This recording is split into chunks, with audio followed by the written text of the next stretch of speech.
का मैं बहुत बहुत स्वागत करता हूं। और आज हमारा टॉपिक रहने वाला है बच्चों मार्टिन लूथर। यूरोप के धर्म सुधार आंदोलन का चैप्टर चल रहा था। यूरोप के धर्म सुधार आंदोलन के चैप्टर में जो धार्मिक संत हैं मार्टिन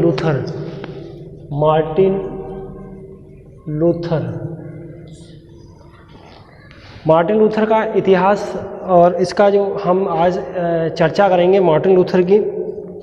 तो मार्टिन लूथर को समझने के लिए हमको इंडल्जेंस को समझना पड़ेगा और इंडल्जेंस के बाद पोप मोचन पत्र को समझना पड़ेगा। पोप मोचन पत्र क्या है, इंडल्जेंस क्या है, मार्टिन लूथर का जन्म जो है वो कौन सी जगह पे होता है। यहाँ ये फ्रांस है और फ्रांस के पास में ये स्पेन है, स्पेन के पास ये पुर्तगाल है। ये स्पेन है बच्चों और स्पेन के पास ये कौन सी जगह है, पुर्तगाल है। पुर्तगाल है और पुर्तगाल के पास में यहाँ कौन सी जगह है, ये यहाँ इटली है और इटली में यहाँ रोम, और रोम में कौन सा चर्च है, सेंट पीटर चर्च है। सेंट पीटर चर्च का निर्माण किसने करवाया था, पीटर ने करवाया था। पीटर कौन था, ईसा मसीह का शिष्य था। ईसा मसीह का कौन है, ये शिष्य है। एक पौल था ईसा मसीह का शिष्य। ईसा मसीह का जो पर्यटक या तीर्थ केंद्र कहलाता है वो जेरूसलम था। फिलिस्तीन की राजधानी जेरूसलम है। तो यहाँ हम मार्टिन लूथर का जन्म जो है वो कौन से स्थान पर होता है, यहाँ इटली के ऊपर, यहाँ ये कौन सी जगह है, जर्मनी है। जर्मनी में एक नगर था, इस नगर का क्या नाम होता है बच्चों, इस नगर का नाम होता है सक्सनी नगर में इसबली गांव जो है, इस गांव में इस मार्टिन लूथर का जन्म होता है। मार्टिन लूथर के पिता कौन थे, मार्टिन लूथर के पिता का नाम हैंस होता है। मार्टिन लूथर के पिता का नाम क्या है, हैंस क्या है, एक किसान है और मजदूरी करते हैं और ये चाहते थे कि मेरा बेटा जो है वो लॉ की पढ़ाई करे और लॉ की पढ़ाई करने के बाद वो वकील बनेगा। और इसी वजह से आर्फर्ट विश्वविद्यालय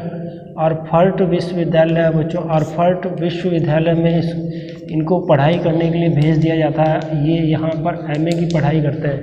ये किसकी पढ़ाई करते हैं, एमए की पढ़ाई करेंगे और लॉ की पढ़ाई बीच में ही छोड़कर ड्रॉ आउट हो जाते हैं, बीच में छोड़ देते हैं मार्टिन लूथर ने जो ड्रॉ की पढ़ाई की थी वो ड्रॉ की पढ़ाई बीच में इन्होंने बंद कर दी थी और बंद करके और ये एक संत बन गए थे।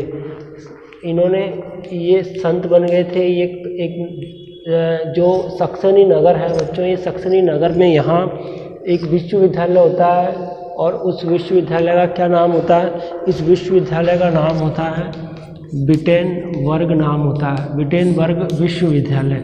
इस विश्वविद्यालय में ये धार्मिक विज्ञान की पढ़ाई करना शुरू कर देते हैं। किसकी, धार्मिक विज्ञान की पढ़ाई करना शुरू कर देते हैं और 1508 में यहाँ आते हैं। यहाँ से डॉक्टरेट की उपाधि प्राप्त कर लेते हैं। किसकी उपाधि प्राप्त कर लेते हैं, डॉक्टरेट की उपाधि प्राप्त कर लेते हैं।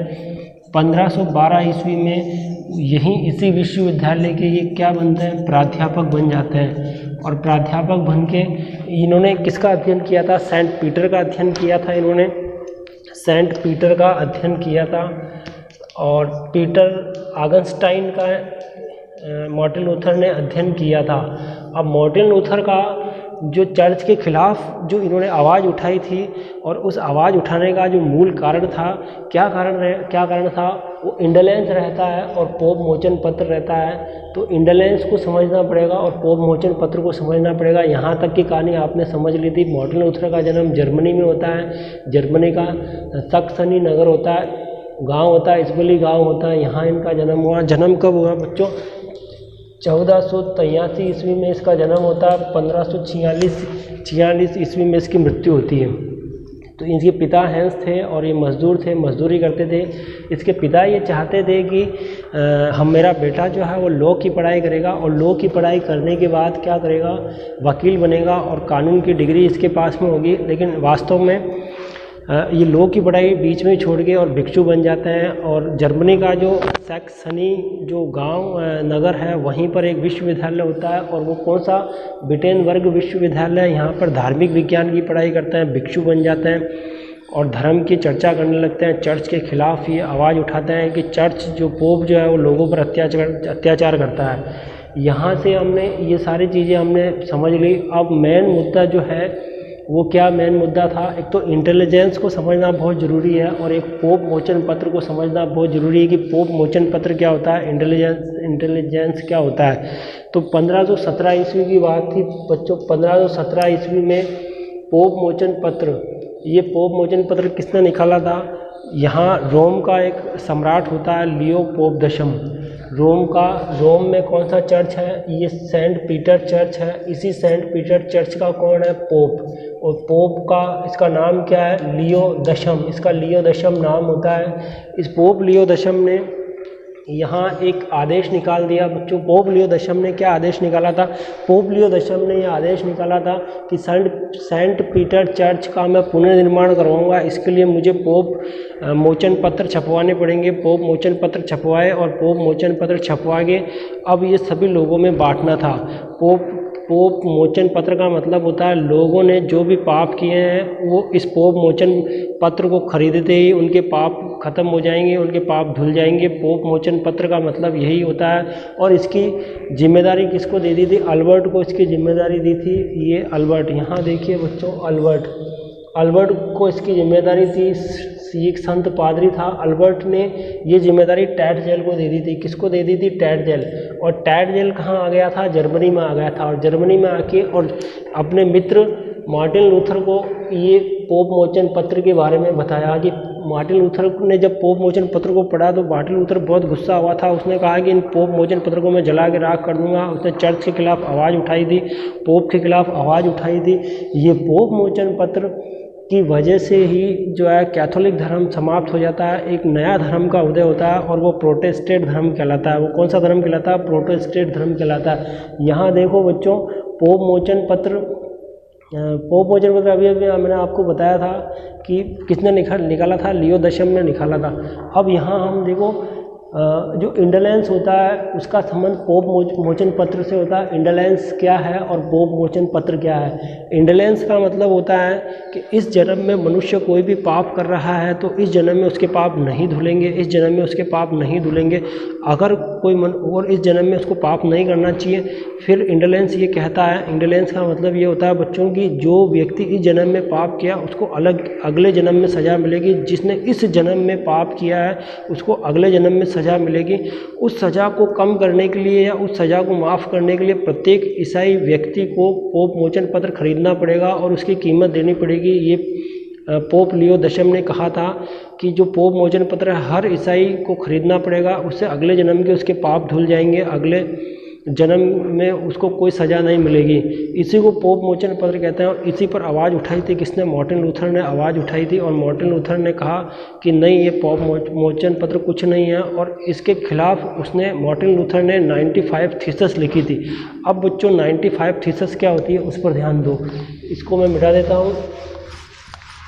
95 थीसिस लिखने वाला कौन था? मार्टिन लूथर था। मार्टिन लूथर का जन्म कहाँ पर हुआ था? जर्मनी में हुआ था। मार्टिन लूथर जर्मनी के कौन से नगर में रहता था? सक्सनी नगर में रहता था। मार्टिन लूथर के पिता का नाम क्या था? हैंस था। मार्टिन लूथर ने किसके खिलाफ आवाज़ उठाई थी? पोप के खिलाफ आवाज़ उठाई थी मार्टिन लूथर।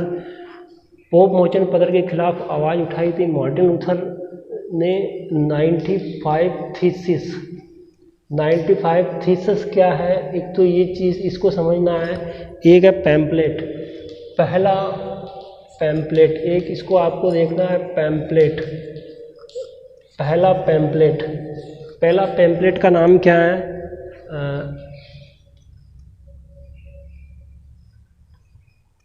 पहले पैम्पलेट का नाम क्या है बच्चों?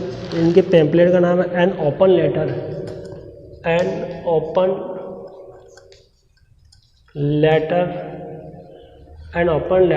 To the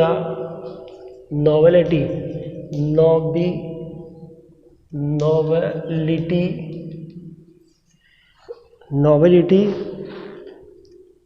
of the German nation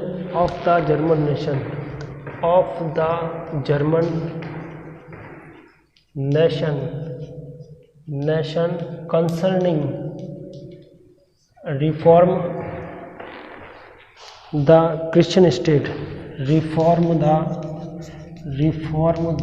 Christian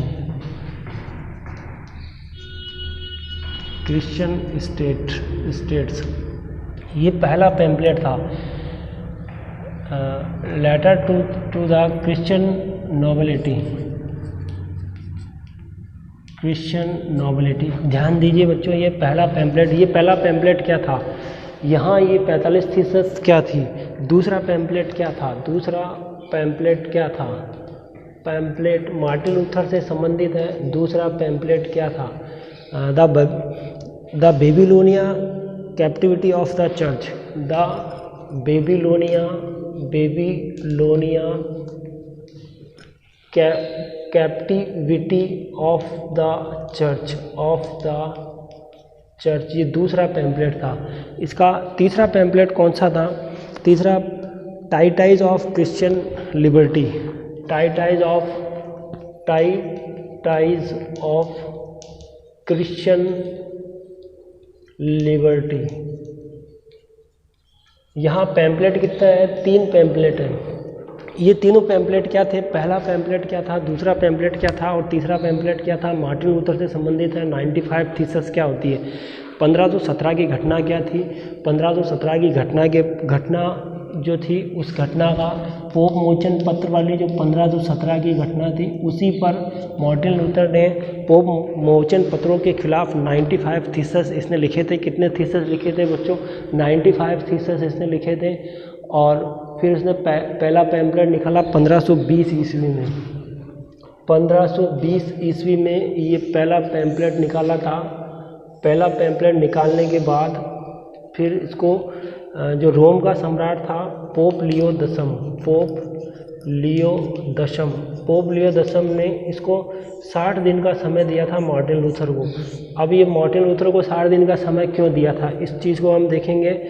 और 60 दिन के फिर इसके बाद जो दूसरा पैम्पलेट था ये बेबीलोनिया से संबंधित था। किससे संबंधित था, बेबीलोनिया से संबंधित था। और तीसरा नंबर टाइटिस ऑफ क्रिश्चियन लिबर्टी से संबंधित था। 1520 की घटना के बाद 1520 ये पैपल बुल कहलाता है।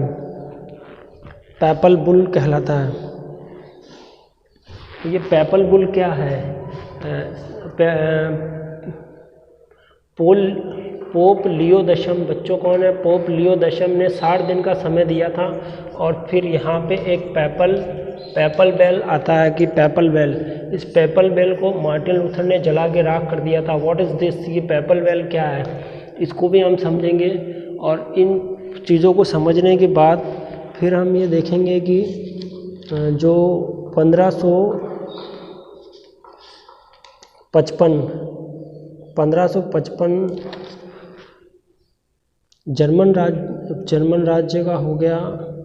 1555 ईस्वी की घटना का हम 1521 ईस्वी में चार्ल्स पंच रोमन सम्राट, 1521 ईस्वी की घटना को हम ध्यान करेंगे। 1521 ईस्वी की घटना क्या थी, और उस समय जो सम्राट था वो पंचम सम्राट था, पोप पंचम कहाँ का सम्राट था, रोम का सम्राट था। रोम का सम्राट कौन था, पोप पंचम था बच्चों। कैथोलिक चर्च का ये समर्थक था। 1521 की घटना है। वर्मस नगर नामक यहाँ एक राज्य परिषद होती है, वर्मस यहाँ एक राज्य परिषद। ये राज्य परिषद क्यों रखी गई थी, इसका राज्य परिषद का उद्देश्य क्या था। इस घटना के बाद हम 1525 और 1529 ईस्वी में प्रथम स्पीयर और 1529 द्वितीय स्पीयर। प्रथम स्पीयर्स एक नगर है जर्मनी के अंदर, उस पर हम चर्चा करेंगे। ये प्रथम स्पीयर्स 1525 की घटना है। और 1529 में दूसरी स्पीयर्स होती है, 29 में दूसरी स्पीयर्स होती है। अब फिर अंतिम 1555 की घटना को हम ध्यान देंगे कि 1555 की घटना कौन सी है। मार्टिन लूथर से सारी चीज़ें आपके सामने ये प्रस्तुत है बच्चों। अब 1 बाय 1 करके हम एक एक का डिटेल से मैं इसको एक्सप्लेन कर देता हूँ। सबसे पहला नंबर मैं 95 थीसिस बताऊंगा आपको कि 95 थीसिस क्या होता है। 95 थीसिस का मतलब होता है 95 पर्चे छाप दिए थे किसके, पोप के खिलाफ। मार्टिन लूथर ने पोप के खिलाफ ये 95 पर्चे छाप दिए थे। उसमें चर्च के खिलाफ कि चर्च की संपत्ति केवल चर्च तक ही रहेगी, राजा में हस्तक्षेप नहीं करेगा, जनता में हस्तक्षेप नहीं करेगा, खुद का खुद न्यायाधीश नहीं है, राजा का राज्य अलग होगा, चर्च का राज्य अलग होगा, राजा के बीच में हस्तक्षेप, सारे नियम बना के 95 नियमों का एक पूरा 95 पर्चे थे। और सभी पर्चों को जर्मनी में एक नगर था सैक्सनी नगर जो था, उस नगर में जो ब्रिटेन विश्वविद्यालय में जहाँ का वो खुद प्रोफेसर था मार्टिन लूथर, उसकी दीवारों के ऊपर एक पर्चा, दूसरा, तीसरा, चौथा, सारे 95 पर्चे वहाँ पे लगा दिए थे। और उसकी जो लैंग्वेज जो थी वो लैटिन लैंग्वेज थी। बाद में कोई एक आदमी आया और कोई ऐसा पर्सन था और उस आदमी ने आके उसको जर्मन भाषा में लैंग्वेज करके पूरे जर्मनी में बांट दिए पर्चे। और जब ये सारी बात पोप को पता चली थी, पोप लियो 10 था, वो आग बबूला उठा और उसने कहा कि उसने आदेश दे दिया कि मार्टिन लूथर को कैसे भी जिंदा या मुर्दा पकड़ के लाओ, मार्टिन लूथर को जिंदा जला दो। क्योंकि पोप ये नहीं चाहता था, चर्च को समाप्त करना नहीं चाहता था, क्योंकि चर्च की समाप्त करने पे कौन तुला हुआ था, मार्टिन लूथर तुला हुआ था। ये उसके 95 थीसिस थे। पहला नंबर हमने डिस्कस कर लिया। अब यहाँ आ जाओ, 1520 की घटना को डिस्कस करेंगे। पहला पैम्पलेट क्या था 1520 में, and open letter to the Christian nobility of the German nation concerning reform the Christian state. ये इसका दूसरा मतलब ये किताब, ये एक पैम्पलेट निकाला था इसने। और इस पैम्पलेट का लेना देना क्या था, इस पैम्पलेट का मतलब ये था बच्चों, इस पैम्पलेट का मतलब ये था कि मार्टिन लूथर ने कहा कि चर्च जो है अब वो राज्यों के राजाओं से अलग रहेगा। चर्च सभी जगह ये पैम्पलेट चिपका दिए थे। ईसाई जितने भी ईसाई राज्य था, फ्रांस का ईसाई राज्य था, जर्मनी का ईसाई राज्य था, इटली का ईसाई राज्य था, और स्पेन का ईसाई राज्य था, पुर्तगाल का ईसाई, सब जगह ये पैम्पलेट खुले रूप से भेज दिए थे मार्टिन लूथर ने। मार्टिन लूथर ने कहा कि बच्चों, मार्टिन लूथर ने ये कहा कि अब कोई भी राजा जो है वो चर्च के अधीन नहीं रहेगा, चर्च का गुलाम नहीं रहेगा। जैसा चर्च कहेगा वैसा राजा नहीं करेगा, राजा की अपनी शक्ति होगी, राजा और चर्च दोनों अलग अलग रहेंगे। क्योंकि पोप जो था उसने राजाओं को मुट्ठी में कर रखा था, जैसा पोप कहता वैसा राजा करता था। राजा तो गुलामी की जंजीरों में जकड़ा हुआ था। राजा को आज़ाद करने के लिए इसने ये पहला पैम्पलेट मार्टिन लूथर ने खुले रूप से सब जगह ओपन कर दिया था। यहाँ ये पहला नंबर हो गया। सेकंड नंबर पे हम देखेंगे दूसरा pamphlet, Babylonia captivity of the church. Captivity of the church, इसके अंदर चर्च की जितनी भी सांसारिक चीज़ें थी, चर्च की बुराइयां जो थी, जो लोगों से जो धन लूट रहा था, उस पर चर्चा की। वो Babylonia captivity of the church इसमें की थी। तीसरे नंबर की बच्चों हम इस पर हमने डिस्कस कर लिया है, 95 थीसिस पर हमने डिस्कस कर लिया है। दूसरा पैम्पलेट इस पर भी हमने डिस्कस कर लिया। तीसरा पैम्पलेट आता है टाइटिस ऑफ क्रिश्चियन लिबर्टी। टाइटिन जी फ्रीडम, स्वतंत्रता मिलनी चाहिए। जो क्रिश्चियन है, ईसाई धर्म है, ईसाइयों को क्या मिलना चाहिए, स्वतंत्रता मिलनी चाहिए। वो तीसरा पैम्पलेट, 3 पैम्पलेट छापने के बाद पोप लियो 10 जो था, इस पोप लियो 10 ने 60 दिन का समय दिया मार्टिन लूथर को कि बच सको तो बच लो बेटा, बच सको तो बच लो। 60 दिन का समय दिया था, अल्टीमेटम भेज दिया था, या तो जो है चर्च को सरेंडर कर दो, जो भी तुमने ये 3 पैम्पलेट छापे हैं ये वक्तव्य वापस तुम ले लो और तुम हमारे साथ मिल जाओ, हमसे मित्रता कर लो। किसने, पोप ने कहा था। और उसने एक पूरा आदेश लिखा था एक बहुत बड़े कागज़ के ऊपर, और वो लिख के और किसको दे दिया था, मार्टिन लूथर को थमा दिया। किसी के द्वारा मार्टिन लूथर के पास भिजवा दिया था। और वो पेपल बेल था। कौन सा था, पेपल, जर्मनी का सक्सनी जो वहाँ का राजा था फ्रेडरिक मार्टिन लूथर को पूरा सपोर्ट कर रहा था। मार्टिन लूथर अकेला कुछ नहीं कर सकता था, मार्टिन लूथर के साथ जनता थी। तो ये पेपर बेल जो होता है ना बच्चों, पेपर बेल, ये पेपर बेल जो था वो पोप ने दिया था। किसने दिया था, पोप ने दिया था। एक कागज़ था, कागज़ के ऊपर लिख दिया कि मार्टिन लूथर तुमको 60 दिन का मैं समय दे रहा हूँ, 60 दिन में अगर कहीं भी तुम छुप जाओ हम तुमको ढूंढ के निकालेंगे, जिंदा जला देंगे। तुमने पोप के खिलाफ, चर्च के खिलाफ आवाज़ उठाई है, तुमने 1 नहीं 3 पैम्पलेट दे दिए, तुम राजा को और हम पोप को अलग अलग करना चाहते हो, हमारी दुश्मनी करना चाहते हो, तुम चर्च के नियमों को नहीं मानते हो, तुम जो है पोप को गलत ठहरा रहे हो। इस तरह से एक पैपल, उसको पैपल बिल कहा जाता है। क्या कहते हैं बच्चों? PayPal bill. इस पैपल बिल को मार्टिन लूथर ने ब्रिटेन विश्वविद्यालय, जहाँ का वो खुद प्रोफेसर था, सब लोगों के सामने उसको जला दिया था कि पोप चोर है, लुटेरा है। सबसे बड़ा मार्टिन लूथर ने कहा कि दुनिया का कोई भी सबसे बड़ा लुटेरा जो है वो कौन है? पोप है। और पैपल बेल को क्या कर दिया? जला के राख कर दिया। ये पैपल बेल वाली घटना भी हमने पढ़ ली। अब इस पैपल बेल के बाद 1521 की घटना पढ़ेंगे हम।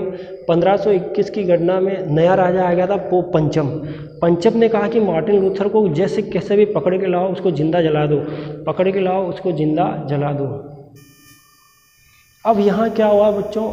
इसने एक वर्मस जो था, वहीं पे जर्मनी का एक नगर है वर्मस, वहाँ एक राज्य परिषद का गठन किया और राज्य परिषद का गठन करके और मार्टिन लूथर के खिलाफ जो है उसको, मार्टिन लूथर को जिंदा जला देना और या उसको बंदी बनाने का ऐसा आदेश दिया था। और कहा इसमें ये कहा था कि भाई फिर फ्रेडरिक जो था ना, जर्मनी का राजा, वो उसको मार्टिन लूथर का सहयोग कर रहा था। बाद में इसी राज्य परिषद से एक तो स्पीयर्स जगह का नाम है जर्मनी में, 1525 में प्रथम स्पीयर्स 1525 में हुई थी और द्वितीय स्पीयर्स सभा का आयोजन 25 में ही हुआ था, 29 में हुआ था बच्चों। कब हुआ था? 29 में हुआ था। 2 हुई थी, पहले कब हुई थी? 25 में हुई थी। दूसरी कब हुई थी? 29 में हुई थी। पहले में क्या कहा गया था, दूसरे में क्या कहा गया था? तो पहले में ये कहा गया था कि अब जर्मनी जो है 2 भागों में बंट चुका है। अब मार्टिन लूथर, लोग जनता जो मार्टिन लूथर के साथ जुड़ गई थी, अब जर्मनी 2 भागों में बंट चुका है। ये पॉप पंचम जो था, पंचम ने ये बात कही थी। पंचम ने ये जो पोप जो पंचम ने कहा कि अब कैथोलिक चर्च यानी पोप और प्रोटेस्ट यानी उसके विरोध करने वाला मार्टिन लूथर, कि अब जर्मनी 2 भागों में बंट चुका है। पहली बात तो 25 में ये कही थी और 29 की स्पीयर्स की जो दूसरी सभा थी उसमें क्या कहा गया था कि मार्टिन लूथर जितना संभव हो उतना जल्दी से जल्दी वो संबंध विच्छेद कर ले, वो चर्च से संबंध विच्छेद कर ले, कहीं यहाँ से चला जाए, कहीं दूर चला जाए, पोप से संबंध विच्छेद कर ले, वो राजाओं के साथ राजाओं को नहीं बहकाएगा, हमारी दुश्मनी नहीं कराएगा। वो 1529 में दूसरी स्पीयर्स की सभा हुई थी। अब 1529 के बाद जब निरंतर मार्टिन लूथर अपने पोप के खिलाफ बोलता रहा था, कहीं जाके छुप गया था और वहीं से वो प्रचार करता रहा था। और उसका एक जो प्रोटेस्ट धर्म था, उसमें चर्च के नए नियम थे, उसमें किसी प्रकार का अत्याचार नहीं होता था, धर्म सुधारक मार्टिन लूथर कहलाता था। वास्तव में लुटेरा कौन था? पोप था। अब यहाँ देखो बच्चों, स्वतंत्र 1555 ईस्वी में ये निरंतर जो है इस समस्या का समाधान नहीं हुआ था। बाद में जो पंचम जो था उसका भाई फर्डिनेंड, जर्मनी का राजा फर्डिनेंड था, उसको कह दिया कि अब तुम जानो, मार्टिन लूथर जाने। और बाद में 1546 में मार्टिन लूथर की मृत्यु हो गई थी। मार्टिन लूथर की मृत्यु होने पर 1555 ईस्वी में एक संधि हो गई थी, ऑक्सबर्ग की संधि। कौन सी संधि हो गई थी बच्चों? ऑक्सबर्ग की संधि। ऑक्सबर्ग की संधि यहाँ लिख देता हूँ मैं, ऑक्सबर्ग की संधि 1555 में। और इसी संधि से क्या हुआ? प्रोटेस्ट धर्म का उदय हो गया था, प्रोटेस्ट धर्म बन गया था। विश्व के इतिहास में एक कैथोलिक चर्च के लोग कैथोलिक चर्च के नियमों को मानते थे और प्रोटेस्ट धर्म के लोग प्रोटेस्ट धर्म के नियम को मानने लगे थे। और ये इसी संधि के आधार पे मार्टिन लूथर की जीत हो जाती है। हालांकि मार्टिन लूथर तो 1546 में उनकी मृत्यु हो जाती है, लेकिन उसके जो समर्थक रहती है, उस जनता रहती है, मार्टिन लूथर के विचारों को मानती है। वो एक नया चर्च स्थापित करना चाहती है, एक नया स्वतंत्र चर्च बन गया था। और उस नए स्वतंत्र चर्च का नाम क्या था बच्चों? प्रोटेस्ट था। आज के लिए इतना ही काफ़ी है। कल फिर हम नेक्स्ट वीडियो के साथ आपसे मिलते हैं। Okay, thank you very much.